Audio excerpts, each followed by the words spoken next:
초선으로서 무거운 책임감을 느끼고 있고 해야 될 일이 상당히 많이 있다고 보여지기 때문에 아직까지 전당대회 부분에 대해서는 시간이 많이 남아 있어서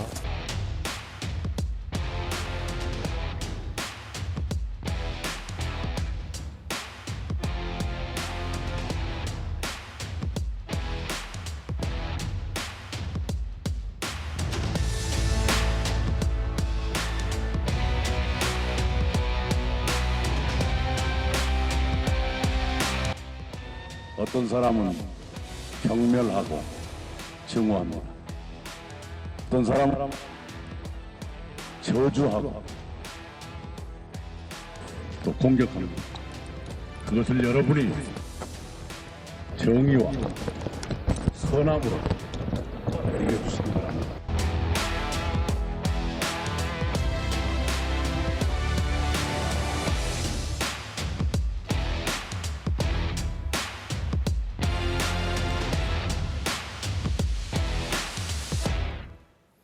여의도 사사건건 시간입니다. 자, 배준영 국민의힘 의원, 박상혁 더불어민주당 의원과 함께하겠습니다. 자, 어서 오십시오. 네. 박 의원님은 의원총회 참석하다가 오신 건가요? 예, 앞에 인사 한 말 원내대표가 하시고요. 그다음에 비대위 구성과 관련되어서 어떻게 하면 좋을 것인지 좀 제안 설명하고 사실 사사건건 오면서 제가 좀 단독을 드려야겠다라고 생각해서 그러니까요. 뭐 좀 말씀을 드리려고 했었는데 이게 공식적으로 우상호 비대위원장 추천 이게 발표가 된 건가요? 네, 지금 언론에 이미 보도가 되고 있어요. 예, 그런 의견들이 다수 있다라는 정도로 이렇게 말씀들이 나오는 걸 보고서 방금 나왔습니다. 네. 그러니까 선수별로 의원들이 모임을 좀 갖고 초선은 누구, 재선 그룹에서는 누구 이렇게 좀 추천을 하는 과정이 좀 있었던 모양이죠. 예, 비대위원이라는 게 그 의원총회에서 결정하는 사항은 아니고요. 그래서 의원총회에서 사전에 각 선수별로 이런 의원들이 좋겠다라고 해서 그런 제안들이 있었고 그런 것들을 좀 원내대표가 보고를 하고요. 오늘 아마 그런 부분들이 의견들이 모아지면 네. 내일 당무위원회 그리고 중앙위원회를 거쳐서 최종적으로 비대위를 구성하게 될 것입니다. 그래서 우상호 의원 쪽으로 의견이 모아지는 거는 어떤 이유 때문이라고 좀 봐야 될까요? 솔직히 말씀드리면 우상호 의원 같은 경우는 어떤 당내 계보에도 특별히 속해 있거나 그런 분이 아니고 두 번째로 그런 메시지라든지 대국민 이런 부분과 관련되어서도 많은 그런 영향력도 가지고 있고 그다음에 지금의 전당대회를 앞두고 치우침 없이 비대위를 국민들의 눈높이에서 특히 혁신할 부분은 혁신하고 평가할 부분은 평가할 수 있는 그런 역량들을 갖췄다. 그리고 우상호 의원이 원내대표를 이미 했었고요. 그리고 과거 원내대표 시절에 그 탄핵을 만들어낼 때 저희 당이 의석수가 부족함에도 불구하고 아주 원만한 협상력으로 그런 부분을 성과 있게 만들어냈던 그런 역량들을 의원들은 높이 평가하고 있는 것으로 생각됩니다. 네. 국민의힘도 비대위 체계가 좀 오랫동안 있었잖아요. 네, 그렇습니다. 대선 전까지도 굉장히 좀 어려웠고 네, 우상호 의원 어떻게 네. 평가하십니까? 비대위원장으로. 네, 실력 있으신 분으로 알려져 있고요. 하신다면은 잘하시지 않을까 그렇게 생각을 합니다. 근데 중요한 것은 이제 민주당이 비대위 시즌 2를 맞았지 않습니까? 그래서 중요한 것은 시즌 2, 시즌 3 이런 것이 아니고 진정으로 비대위 다시 말하면은 비상 대책에 관련된 확실한 비전을 국민들 앞에 내놓는 게 중요하다고 생각합니다. 저희 당도 이제 비대위를 1년 동안 했습니다. 김종인 비대위를 하면서 저도 대변인을 1년 했는데 사실 저희가 당 이름도 바꾸고 정강 정책도 저희가 획기적으로 또 변화를 주었죠. 그리고 약자와의 동행을 통해서 저희가 외연을 넓혔고 또 광주 5.18 민주묘지에 가서 무릎을 꿇었습니다. 그래서 진정한 변화를 위한 어떤 노력이 또 진심으로 우러나고 또 국민들한테 또 그 공감을 이뤄야지 이 비대위가 성공할 수 있다. 이렇게 보여집니다. 네. 비대위에서 이제 무엇을 할 것인가 이 부분부터가 사실 논의해 나가야 될 주제일 텐데 어떤 부분으로 좀 의견이 모아집니까? 가장 중요한 것은 저희가 국민 여러분들 앞에 반성과 쇄신을 드려야 되는데요. 지난 대통령 선거 또 이번 지방선거에 국민 여러분들께서 매서운 회초리를 때려주셨습니다. 그래서 그런 부분들을 가감 없이 또 성역 없이 평가할 수 있는 게 가장 중요한 좀 첫 걸음이라는 생각이 듭니다. 그리고 나서 전당대회가 지금 8월 중으로 아마 예상이 되어 있고 원래도 그렇게 당원 당규상 규정되어 있기 때문에 이 문제를 어떻게 공평, 무사하게 치러낼 수 있을 것인가. 이 두 가지가 가장 핵심적일 겁니다. 그렇게 따지면 2개월 반이 그렇게 긴 시간은 사실은 아니죠. 그런 문제에 있어서 우상호 비대위원장이 만약에 이제 확정이 된다면 그런 중량감과 그동안 당내 사안을 너무 잘 알고 있는 분이기 때문에 그런 부분들이 가장 좀 조건에 부합하다는 생각이 들고 이게 만약에 총선을 좀 앞에 두고 있었다면 조금 양상은 달랐을 겁니다. 왜냐하면 그때는 이제 공천권 문제를 가지고 있고 그래서 훨씬 더 당 밖에서도 우리가 비대위원장을 좀 충분히 고려해 볼 수 있는데 지금은 짧은 시기에 국민들이 원하시는 성과를 내려면 당을 좀 충분히 아는 그런 분이 가장 필요했던 것 같습니다. 전당대회 시기와 관련한 논란도 당 안팎에 좀 있던데, 그러니까 지금 일단 8월로 예정이 돼 있는데 당기자는 이야기도 있고, 아예 준비를 좀 더 치밀하게 해서 2월로 미루자는 이야기도 좀 있더라고요. 당내 분위기는 어떻습니까? 그러니까 당기자 문제는 조금 어려울 문제도 수 있습니다. 왜냐하면 전당대회라는 것은 정기 전당대회는 지역부터 새롭게 이렇게 구성해 가서 실무적으로 필요한 시간들이 좀 있습니다. 그렇게 따지면 그게 쉬운 문제가 아니고요. 원래 규정되어 있는 것도 이제 8월 말이기 때문에 지금부터 시작해도 어느 정도 딱 일정에 맞는 정도의 좀 시간 스케줄이어서요. 근데 이제 오히려 내년 정도에 적정한 시점으로 해서 비대위를 좀 오래 끌고 가고 그러면서 반성과 평가 작업을 정확히 한 다음에 하자라는 의견도 충분히 전 설득력 있는 의견이라고 생각하는데 네. 또 한편으로는 이게 우리가 당원 당규에 8월에 정기 전당대회를 규정하고 있어서 이런 문제들이 한편으로는 좀 반론이 좀 있어서 그런 문제들 때문에 아마 다수의 의견은 8월 전당대회가 좀 다수 의견으로 좀 모아졌습니다. 네.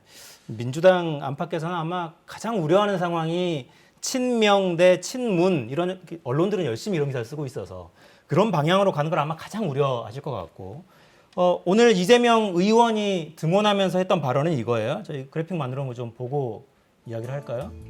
선거 패배 책임론에 대한 질문에는 의견을 열심히 듣는 중이다. 낮은 자세로 겸허하게 이렇게만 답변했고 원론적입니다.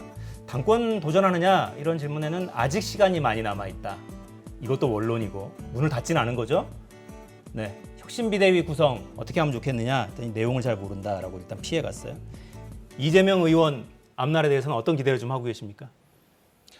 네, 먼저 이번 그 지방선거는 말입니다. 저는 주변에 이렇게 말하고 다니고 있습니다. 국민의힘이 이긴 게 아니고 민주당이 진 것 아닌가. 민주당이 진 선거다. 네, 그렇습니다. 그래서 사실은 지난번에 대통령 선거에 0.73%로 지건, 7.3% 차이로 지건 그 프레임을 바꾸고 국면을 전환을 해서 새로운 게임을 해야 되는 게 정치의 어떤 그 공식과 같은데요. 이것을 이상하게도 대선의 연장전으로 끌어갔습니다. 그래서 그 중심에 바로 이재명 지금 의원님이 계신데요. 사실 이재명 의원님은 대선이 끝난 지 3개월도 안 돼서 이번 지방선거에 총괄 선대위원장으로 나서셔서 그래서 개항을 말하자면 근거지 하숙집으로 삼아서 전국 선거를 다니면서 선거를 승리로 이끌려고 하셨는데 오히려 그런 연장전 프레임에 빠지고 또 본인의 여러 가지 이 역량 부족 그리고 뭐 이런 철새론이라든지 이런 것 때문에 오히려 민주당의 모든 그 역량이 5월 30일 같은 경우에는 개항을에 총출동을 했단 말이죠. 그래서 이번 지방선거 패배에 말하자면 가장 어떻게 보면 큰 역할을 하셨는데 그래서 혹자는 이재명 뭐 초선 구학이다 그리고 나 혼자 살았다 뭐 이런 말씀도 하십니다. 특히 그 김포공항 관련해서는 말입니다. 김포공항은 처음에 저희가 그 좀 느닷없다. 그리고 다른 지역에 사는 사람들은 도대체 어떻게 다니라는 말인가. 그리고 지방 홀대론까지 불거졌는데 묘하게도 말입니다. 알고 보니까 그 이재명 후보가 이 치고 나온 이 배경을 나중에 좀 크게 이기셨잖아요. 보니까 그게 지역에서는 먹혔단 말이죠. 그러니까 지역에서는 먹혀갖고 본인은 살아남으셨는데 다른 지역은 지방선거가 초토화되는 이런 역설적인 상황이 벌어졌습니다. 그래서 이쯤 되면은 정치인으로서 책임을 지고 좀 자숙의 시간을 가지셔야 될 텐데 이번에 그 전당대회 관련해서 또 나오신다고 하니까 저는 좀 이해가 안 가는데 그거는 민주당의 몫이니까 민주당이 어떻게 할지 국민들이 아마 지켜볼 겁니다. 나온다고 공식 선언한 바는 아직은 없고요. 네. 당 안팎의 관측은 뭐 무성합니다 일단. 의원님은 어떤 의견 좀 갖고 계세요 이 문제에 대해서는? 뭐 이재명 의원이 정확하게 지금 말한 대로 결정을 하지는 않았을 거라고 생각합니다. 그리고 당내에서도 이것을 보는 시각도 분명히 좀 다양하게 있습니다. 조금 시간을 갖고 여러 가지 평가 작업을 한 다음에 좀 체력을 길러서 5년 후를 준비하는 것이 더 적절하다라고 보시는 분들도 상당수 있고요. 또 한편으로는 지금 당이 어려우니까 그만큼 이재명 의원 같은 좀 브랜드 파워가 있는 분이 당을 좀 이끌어 주시는 것이 맞다라고 생각하는 그런 의원들과 당원들도 굉장히 많으세요. 저는 이건 옳고 그름의 문제가 아니라 정말 전략적 판단의 좀 영역이라고 생각이 들고요. 그런 측면에서 어떻게 할지 아마 뭐 이재명 의원도 심각하게 좀 고려를 하지 않을까 저 개인적으로 좀 생각이 들고요. 지금은 오히려 평가 작업을 정확하게 냉정하게 좀 해보는 것이 저희 당이 국민들로부터 다시 한번 그러니까 신임받을 수 있고 신뢰받을 수 있는 가장 더 중요한 시점이라고 생각이 듭니다. 그래서 지금 프레임상으로 친명이냐 친문이냐 이렇게 말하는 것도 전 굉장히 불편합니다. 왜냐하면 저희들이 이재명 의원이 대선 후보였을 때 한 사람도 빠짐없이 전부 다 열심히 이재명 후보를 도왔거든요. 그래서 그런 부분으로 가지고 나누어서 당을 조금 뭔가 해치려고 하는 그런 외부적인 시선에 대해서도 저는 굉장히 좀 불편하고요.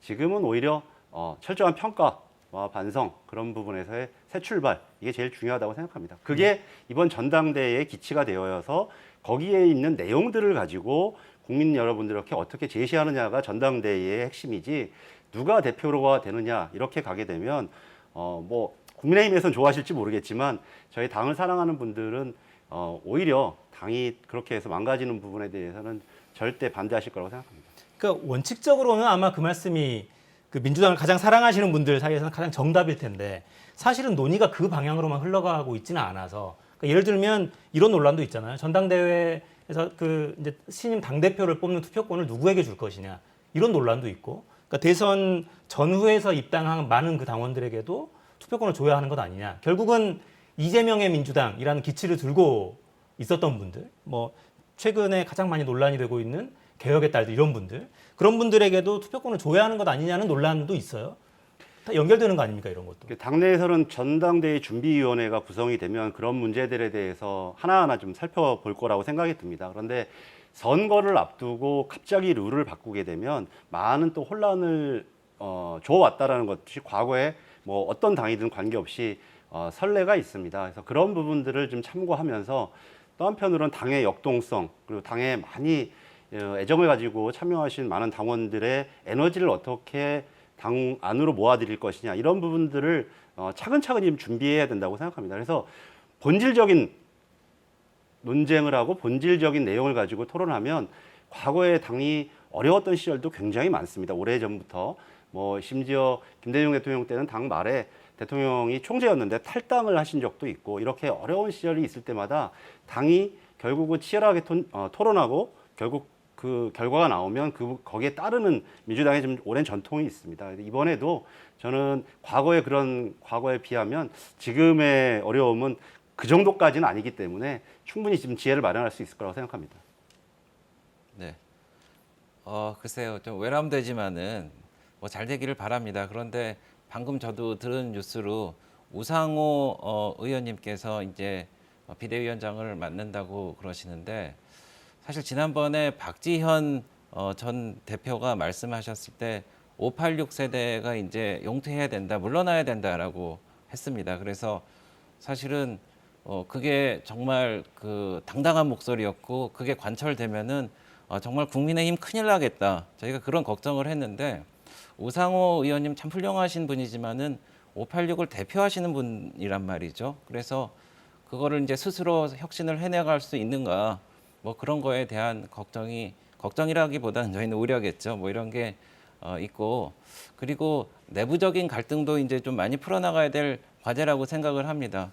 제가 뭐 오기 전에 잠깐 뉴스를 보니까 제가 인천인데 인천의 홍영표 의원님이 양념당했다 이런 말씀 혹시 들어보셨는지 모르겠는데 이재명 의원님이 이제 앞에 나서는 거는 이 시점에서 맞지 않다라는 의견을 내니까 당협 사무실, 지역 사무실에 3m에 이르는 대자보를 붙였단 말이죠. 그래서 이런 내부적인 갈등을 해결하고 개혁으로 가야 되는데 정말 민주당이나 우리 당이나 가슴에 새겨야 되는 것은 민심은 정말 무서워서 말입니다. 민심의 바다가 배를 띄울 수도 있고 엎을 수도 있다라는 것을 극명하게 보지 않았습니까? 그래서 민주당도 그런 생각을 갖고 혁신을 거듭해야지 아마 원하는 목표에 이르지 않을까 그렇게 생각합니다. 네.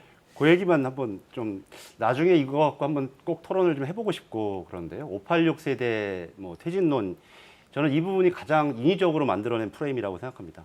제가 이번에 사실은 국토부 장관 인사청문회 때 원희룡 장관한테도 한번 질문을 해보고 싶었어요. 원희룡 장관이 대표적으로 586 세대거든요. 2000년도에 그 같이 입당을 하고서 그 당시에 특별히 과거에 무슨 특별한 경력이 있었지 않았지만 그 시대에 뭐 민주화 운동을 했기 때문에 영입이 돼가지고 했었는데 그래서 오랫동안 서울에서 국회의원도 하고 도지사도 했지만 원희룡 장관 보고 586 세대 퇴진하라고 얘기하지 않거든요. 근데 과연 왜 민주당에 있는 일부 의원들한테만 그런 프레임을 씌우는 건지에 대해서는 좀 타당하지 않다고 생각을 하고요. 세대적으로 어떻게 한 세대를 비울 수가 있겠습니까? 그리고 그렇게 따진다면 뭐 국민의힘에도 586 세대에 민주화 운동을 586 세대를 의미하는 것이 과연 민주화 운동을 한 몇 사람만 의미하는 건지 아니면 그 연배에 있는 모든 사람을 의미하는지에 대한 개념 규정도 좀 정확하지 않고 거기에는 여야의 많은 정치인들이 다수 있다고 생각이 들거든요. 그래서 이런 부분들은 정확하게 내용을 가지고 하나하나 좀 토론을 해봐야 되는 것이고요. 그래서 저는 박지원 비대위원장 그 메시지에 있어서 많은 부분 공감하지만 공감할 수 없는 가장 그 지점이었었고 당내뿐만 아니라 당회에서도 같은 평가를 좀 받는다고 생각합니다. 네. 그래서 저는 586 세대 전체가 다 문제라고 말씀드린 건 아니고요. 이제 시대가 바뀌고 생각이 바뀌고 혁신을 요구하는데 당의 얼굴이 586이 되는 거는 또 다른 차원의 문제라는 것을 말씀드린 겁니다. 네. 네. 자, 이 문제는 또 국민들이 어떻게 보실지 지켜보죠. 자, 또 다른 논란이 있죠. 민영배 의원 관련해서 지난번 검찰 수사권 축소 관련 법안 통과시키는 과정에서 민주당을 탈당해서 좀 논란을 빚었던 의원이죠. 현재는 아직 당적을 회복하지는 않은 상태입니다. 이런 발언했죠. 당론이었고 풀어야 할 중요한 과제였다. 복당하는 것이 아주 당연하다고 이야기하면서 근데 이 부분이 좀 특이하죠. 보통은 탈당한 분들이 복당을 신청하고 그것을 심사해서 이제 당이 받아들일지 말지를 결정하는 게 상례인데 당에서 복당하라고 요청이 들어오지 않아서 기다리고 있다라고 발언했습니다. 이건 어떻게 좀 받아들여야 될까요? 저희 그 당원 당규를 아마 좀 얘기하신 것 같아요. 저희 당원 당규상 탈당을 하면 1년 내에는 복당이 되지 않습니다. 네. 그런데 예외 사유가 있고 당에서 요청하는 경우에 그런 복당 절차가 이루어지는데 그 민영배 의원 같은 경우 여러 가지 우리 검찰 개혁이라고 하는 당론 그리고 애당심을 가지고 그런 활동을 하시면서 결국 탈당까지 좀 이르게 되셔서 우리 본인 입장에서는 아마 그런 부분들을 좀 기대하고 있는 것이 아닐까라는 생각이 들고요. 또 한편으로는 또 좀 이따 배지영 의원도 한 말씀 하시겠지만 또 냉정하고 비판적인 시각이 충분히 있습니다. 아무리 그거 결과와 목표가 옳더라도 그 과정과 절차가 눈높이에 맞지 않으면 적절치 않다라고 하는 비판의 지점들이 좀 있거든요. 그러니까 이런 부분들 같이 저희 당내에서 좀 충분히 좀 토론을 좀 하도록 하겠습니다. 만약에 이 문제가 좀 공론화가 된다면. 그래서 이거를 너무 가정을 가지고 크게 생각할 지금 사안은 아니라고 생각합니다.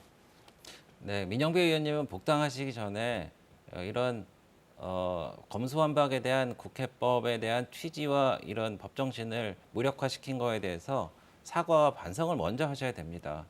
그리고 이 사실 안건조정위원회가 말입니다. 국회 선진화법의 일부거든요. 그래서 여야를 동수로 만듭니다. 그러면 치열하게 논쟁을 해갖고 합의에 이르지 않으면 이게 통과가 안 되겠죠. 예, 그러니까 그런 절차를 만든 게 법의 정신인데 민영배 의원님이 그 민주당과 공모를 한지는 모르겠지만은 이 당시 여당에서 탈당을 해갖고 야당이 돼서 야당을 행사한 겁니다.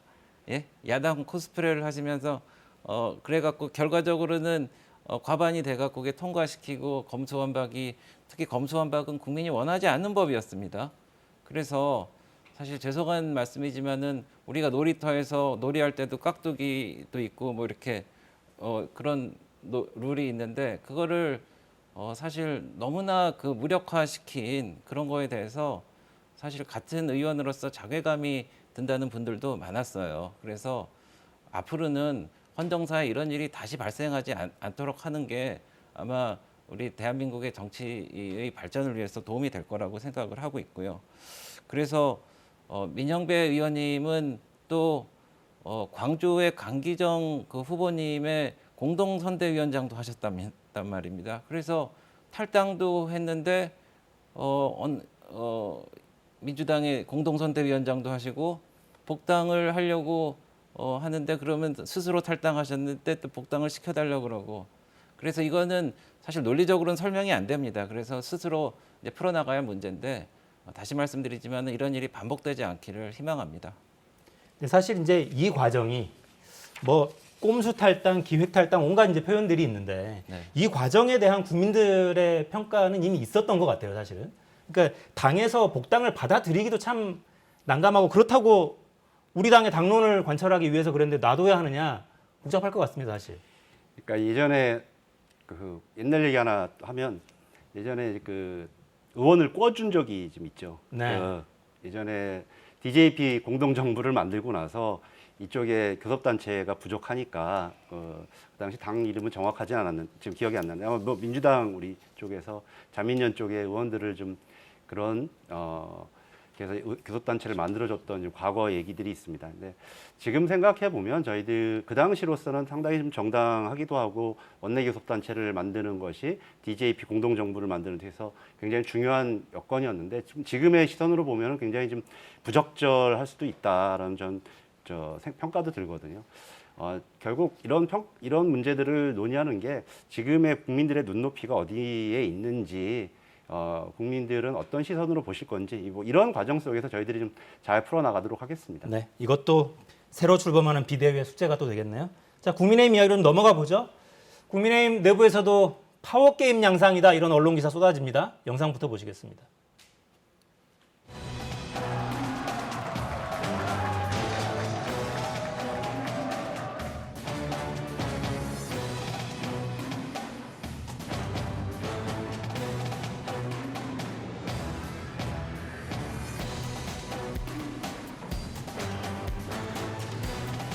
혁신의 아이템을 혁신위에서 당원이나 의원들로부터 의견을 수렴해서 거기서 논의를 하는 것이 맞다. 우크라이나 방문 시기나 또 형식에 대해서 뭐 여러 가지 논란이 있다는 것도 잘 알고 있고요.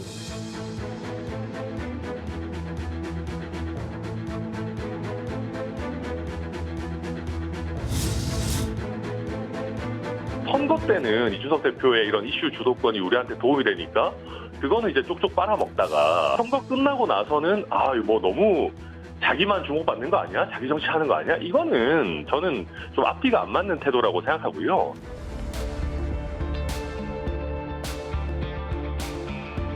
중요한 것은 지금 조사 결과도 없어요. 어떠한 결과나 뭐가 있어가지고 어떤 근거로 지금 징계를 하겠다고 하는 것이죠. 또 피해자가 있는 것도 아니거든요. 증거도 없는데 국민들과 당원들에 의해서 뽑힌 그러한 대표를 어떤 명분으로 무슨 근거를 가지고 징계를 하겠다고 하는 것인지 아니 윤리에는 있을 수 일단 없는 이야기입니다.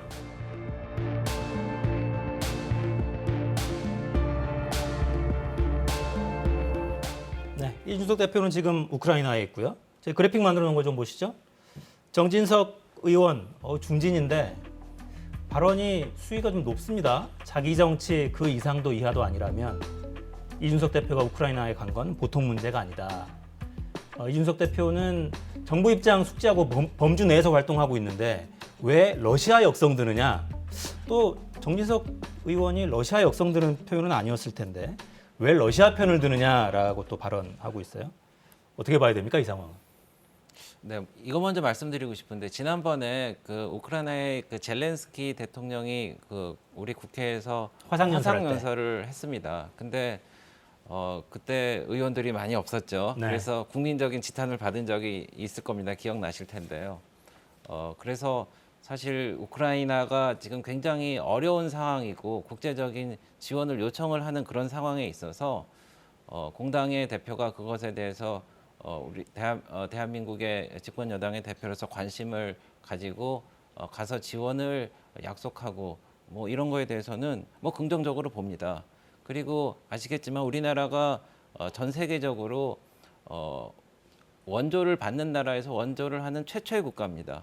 예, 그리고 그럼에도 불구하고 우리나라 원조액이 한 3조가 안 돼요. 예, 전체 그 예산의 0.5%도 못 미칠 걸요. 그런 상황이고 한국 전쟁 때 저희가 63개국이 참전을 했습니다. 무려 4만 명이 돌아가셨어요. 그리고 15만 명이 전체적으로 사상자가 있었는데 이런 우리나라의 과거 역사를 되짚어 보더라도 우리나라가 어려운 환경에 있는 다른 나라가 있으면은 도와야 되는 겁니다. 그래서 그것을 저희가 그렇게 시행을 한 거고 다만 이제 방문 자체가 정치 이슈화하는 거는 우리의 대외 관계를 위해서 과연 뭐 바람직한 건가 뭐 이런 정도의 생각은 제가 하고 있습니다. 자, 제가 질문 이렇게 한번 드려볼게요. 네. 집권 여당 공당의 대표가 외교 현안, 국제적인 현안에 대해서 우리나라의 입장을 표명하기 위해서 움직인다. 그 자체를 뭐라고 할 국민들은 사실 뭐 없을 거고요. 근데 다만 이런 건 있는 것 같아요. 네. 공당의 대표가 갔을 때 자기 정치 아니냐 이런 비판이 나오는 건 네. 실제로 정부를 대표해서 뭔가를 구체적인 조치를 이야기할 수 있는가? 네. 내용을 가지고 네. 한국 정부가 실제로 우크라이나 정부에 제공할 뭔가를 가지고 가거나 네, 네. 대통령의 친서를 가지고 가서 젤렌스키 대통령을 만난다거나 네, 이런 네. 과정이 잘 안 보인단 말이죠. 현재로서는. 네. 모르겠어요. 갔다 온 다음에는 사실은 이런 걸 약속했습니다라고 말할 수 있을지도 모르겠는데 그런 과정이 잘 보이지 않기 때문에 불거지는 비판 아닌가 생각이 들기도 합니다. 네, 예전에 제가 국회의장실에서 근무하면서 국회의원단의 일원으로 가기도 했습니다. 그래서 실질적으로 외교적인 어떤 도움을 준다라고 말씀드리기도 하고 또 어떤 저희가 전하는 메시지가 희망적인 어떤 그런 메시지를 전함으로써 양국 관계가 호전되는 그런 효과들이 있죠. 그리고 제가 언론을 통해서 듣기로는 대통령께 이 우크라이나 방문에 대해서 말씀을 드렸다고 하는 걸 제가 들었습니다. 그래서 그 정도의 어떤 컨센서스를 가지고 어려운 나라를 방문해서 좋은 메시지를 전달하고 그게 어떤 우리나라가 대외적으로 어려운 나라에 대해서 관심을 갖고 돕는구나 하는 이미지를 준다는 것 자체는 별로 나쁘지 않다, 긍정적이다 이렇게 얘기할 수 있지 않을까요? 뭐 배준영 의원님께서 굉장히 곤욕스러워 하시는 거라고 저는 생각하는데 저는 예정된 수순이라고 생각합니다. 여의도에 좀 떠도는 말이 있는데요. 윤석열 대통령이 제일 싫어하는 사람 1순위가 유승민 전 의원이고 2순위가 이준석 대표라는 얘기를 제가 얼핏 들었습니다. 자기 돕지 않고 자기 정치하는 사람들을 굉장히 좀 싫어하시는 것 같아서 그 유승민 의원이 어떻게 됐는지도 우리가 지난 지방선거 준비하면서 잘 봤고요. 그 다음에 이준석 대표 대선 내내 발목 잡았다고 생각하시는 거죠. 그래서 이제 예정된 수순대로 징계 절차를 가는 수순에 있다라는 생각이 들고 뭐 저희들은 과연 왜 그러는 건지 뭐 잘 모르겠지만 일단 그런 지금 프로세스가 하나 진행되고 있다라는 생각이 들고요. 이게 두 번째로 이 우크라이나 방문과 관련되어서 특히 집권여당 대표가 간다고 하는 경우 또 의회 외교를 한다고 하는 경우는 정부에서 조금 정부 외교는 굉장히 좀 형식적이고 정해진 것이기 때문에 그 주변에서 돕고 굉장히 풍부하게 의회 지도자들과 만나면서 굉장히 여건을 좀 좋게 만드는 게 의회 외교의 특성인데 오늘 뭐 TV조선 보도 보니까 친서 요청했다가 대통령실에서 거절했다라는 뭐 제가 기사도 봤는데 집권여당 대표가 친서를 가지고 가는 게 또 상식적이지 않겠습니까? 그걸 또 거절하는 대통령실의 행동이 사실이라면 행동을 보면 과연 이번 방문의 성격이 무엇이었는지 그리고 이것을 바라보는 오늘 그 원내대표 같은 당의 원내대표의 평가 메시지가 과연 무엇을 말하고 있는 건지 국민 여러분께서 잘 아실 거라고 생각이 들고요. 결국 자기 정치하면 용납하지 않겠다 그런 메시지를 좀 일관되게 보내고 있는 것 같습니다. 네, 이준석 대표는 지금 우크라이나에 가 있고 우크라이나 외교부 차관은 국내에 입국해서 우리 당국자들을 만나고 우크라이나 전쟁 후 재건 문제 등을 논의하고 있고 일부 기업도 좀 방문하려고 하는 것 같아요. 재건 사업과 관련해서 상황이 좀 복잡하게 돌아갑니다. 집권여당 대표가 우크라이나에 가서 어떤 활동을 하느냐, 어떤 성과를 가져오느냐 이거는 갔다 온 다음에 발표를 보고 좀 더 이야기를 하겠습니다. 자, 이제 야당 쪽에서는 이렇게 관계를 좀 벌리고 싶어 하시잖아요. 방금 말씀하시는 거 보면 이른바 윤핵관 대통령실에서 가장 싫어하는 사람 두 사람을 거명을 해가면서 근데 이런 게 그렇게 이상해 보이지 않는 게 다음 그래픽 한번 올려주시죠. 혁신위원회를 관련한 둘러싼 논란도 또 있어요. 조금 전에 영상에서도 권성동 원내대표 발언을 좀 들어보셨는데 혁신위 출범부터 발표해놓고 인적 구성 어떻게 할지 논의 대상 뭐 할지 나중에 발표한다? 성급했다라고 공개 발언을 권성동 대표가 했고 이준석 대표는 SNS에 짧게 남겼죠. 어차피 기차는 갑니다. 저 앞에 사실 괄호가 있잖아요. 김영삼 전 대통령 발언이었죠. 제가 그 말을 옮기진 않겠습니다. 뭔가 좀 윤핵관과 이준석 대표 갈등이 있지 않느냐. 언론들은 부지런히 쓰고 있는데 어떻습니까? 네. 근데 좀 전에 화면 보셨잖아요. 우리 지선에 이길 때 다 같이 손잡고 들지 않았습니까? 그래서 근데 윤핵관이라고 그러는데 제가 경험하기로는 그 집권 여당의 대표입니다. 그리고 이 정권을 만드는데 큰 기여를 했기 때문에 사실 이준석 대표는 윤핵관 하시지만은 스스로 윤핵관이라고 생각하시는 것 같아요. 예, 그래서 대통령도 그렇게 생각하실까요? 글쎄 그거는 여쭤봐야 되겠지만은 어쨌든 기여를 한 거는 상당하고 그런 관계에서 지금 당정 관계를 만들고 있다고 생각합니다. 그런데 저는 한편으로 또 말씀드리고 싶은 게 그 문재인 대통령과 이제 민주당과의 당정 관계가 어땠냐. 정말 그 한몸통이었단 말이죠. 그래서 일사불란하고 또 여의도가 청와대 출장 소녀 이런 얘기까지 들으면서도 정말 우리 의원님 민주당 의원님들이 온몸을 바쳐서 헌신했습니다. 그래서 패스트트랙 건도 기억나실 거고 공수처법 통과시킬 때도 임대차 3법 통과시킬 때도 아주 일사불란하게 잘 맞춰 하셨습니다. 어떻게 됐습니까?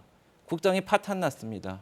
그래서 결국은 보궐선거에서 지고 대통령 선거에서도 지고 지방선거에서 지고 여기까지 왔단 말입니다. 그래서 정치의 어떤 그 기본은 말이죠. 견제와 균형인데 그것이 국회 내에서 여야 간에만 꼭 있어야 된다고 생각하지 않고요. 그 당정 간에도 또 당 안에서도 청와대 내에서도 자기 목소리를 내갖고 그게 가장 합리적이고 국민을 위해서 합당성이 있다 그러면은 그게 받아들여지면 된다고 생각합니다. 네. 근데 여당 내 야당 역할을 당대표가 하고 있으면 좀 곤란할 것 같긴 한데. 네.